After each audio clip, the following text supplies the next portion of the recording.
لەگەڵ نزیکبوونەوەی سێ هەڵبژاردنەکەی فەڵەستین، دۆسیەی بەشداری شاری قودسی داگیرکراو لە هەڵبژاردنەکەدا گەرمتر دەبێت. داوا دەکرێت ئیسرائیل ناچار بکرێت بە ڕەزامەندی، ئەمەش لە کاتێکدایە قەوارەکە تا ئێستا وەڵامی لایەنی فەڵەستینی بۆ بەڕێوەچوونی هەڵبژاردن لە قودس نەداوەتەوە. هاوکات فەڵەستینیەکان لە هەوڵە نێودەوڵەتیەکان بۆ وەرگرتنی گەرەنتی لەو ڕۆوە بەردەوامن. شارەزایانی یاسایی فەڵەستین پێیان وایە چەند ئەگەرێک بۆ بەڕێوەبردننی هەڵبژاردن لە قودسی ڕۆژهەڵات هەیە، بێ ئەوەی کاریگەری یاسایی لەسەر پرۆسەکە هەبێت، با تایبەت لە ڕێی دانانی سندوقی دەنگدان لە مزگەوت و کڵێسا و شوێنە گشتیەکان. ئەمە لە کاتێکدا پێشتر فەڵەستینیەکان لە هەڵبژاردنەکانی ساڵی 1996 و 2005 و 2006 لە ڕێگەی بنکەکانی پۆستەی ئیسرائیلیەوە بە سەرپەرشتی کارمەندانی پۆستەکە دەنگیانداوە. بە پێی ڕێکەوتنی قۆناغی ڕاگوزەر کە لە نێوان ڕێکخراوی ئازادی فەڵەستین و ئیسرائیل لە 28 ئەیلولی ساڵی 1995 لە واشنتۆن ئیمزا کراوە، لە بڕگەی تایبەت بە هەڵبژاردننی فەڵەستین داهاتووە دەنگدان لە قودسی ڕۆژهەڵات لە ڕێی بنکەکانی پۆستەی ئیسرائیلیەوە ئەنجام دەدرێت. بەڵام ئەم هەنگاوە تووشی گرفت بوویەوە، با تایبەت دوای ئەوەی ئیدارەی دۆناڵد ترامپ سەرۆکی پێشووی ئەمریکا لە ساڵی 2017دا دانینا بە قودسدا وەک پایتەختی ئیسرائیل.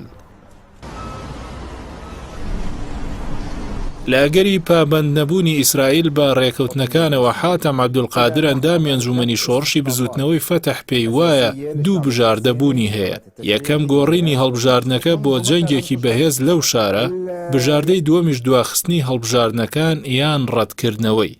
لەلایەکی دیکەوە غاندی ڕوبەیعی پارێزەر لە شاری ڕامەڵڵا پێی وایە زیاتر لە ڕێگەیەک هەیە بۆ سەلماندنی ئەوەی قودس پایتەختی فەڵەستینە کە گرنگترینیان ڕوبەڕووبوونەوەی داگیرکەر، ئەوەش لە ڕێگەی دانانی سندوقی دەنگدان لە مزگەوتی ئەقسا و لە کڵێسەکانیشدا بە سەرپەرشتی لیژنەی هەڵبژاردنەکان.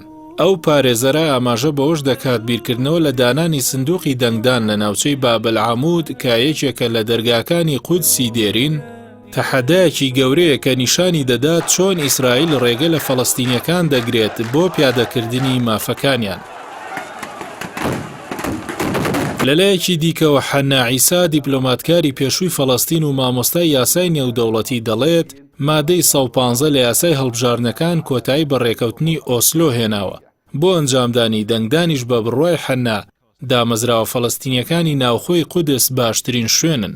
لە هەفتەی ڕابردوودا ڕێکخراوە ناحوکمێ فەڵەستینیەکان لە کۆنگرێکی ڕۆژنامەوانیدا ڕایان گەیاند نابێ شاری قودس بکرێتە بیانوو بۆ دواخستنی هەڵبژاردنەکان، بەڵکو دەبێت هەڵبژاردنە گشتیەکان لە هەموو ڕوویەکەوە ببێتە هۆکارێک بۆ ڕوبەڕووبوونەوەی داگیرکەر. ئەم هەڵوێستە لە کاتێکدا لێدوانی زۆرینەی بەرپرسانی فەڵەستینی بەو ئاراستەیە کە نابێت هەڵبژاردن بەبێ بەشداری دانیشتوانی قودس بەڕێوە بچێت.